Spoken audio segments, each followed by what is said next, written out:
Si vous faites des recherches sur la thérapie de traction pénienne en ce moment, vous avez probablement vu beaucoup d'affirmations avant-après en ligne. Des photos d'utilisateurs, des témoignages, des promesses folles. Mais voici ce que vous devez vraiment savoir. Il existe des données cliniques réelles à ce sujet. Permettez-moi de commencer par la principale découverte.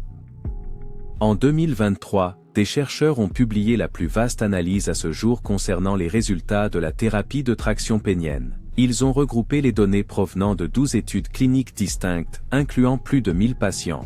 Le résultat, un gain de longueur moyen mesuré d'1,9 cm.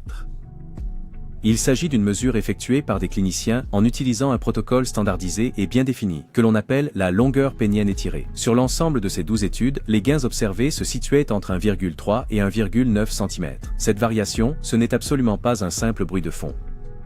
Cela reflète de réelles différences dans la conception des études, la durée des traitements, et surtout, l'observance des patients. Parlons un instant de la méthodologie de mesure, car c'est précisément ce qui permet de distinguer les véritables données cliniques du simple bruit d'Internet. L'une des études les plus rigoureuses dans ce domaine est un essai contrôlé randomisé, qui représente la référence absolue, l'étalon or, pour toute recherche clinique sérieuse. Au-delà de la longueur, il existe des données très convaincantes sur la correction de la courbure, tout particulièrement pour les hommes souffrant de la maladie de la Peyronie. Si vous envisagez d'utiliser une thérapie de traction pénienne, commencez par avoir des attentes réalistes, qui soient fondées sur ces faits.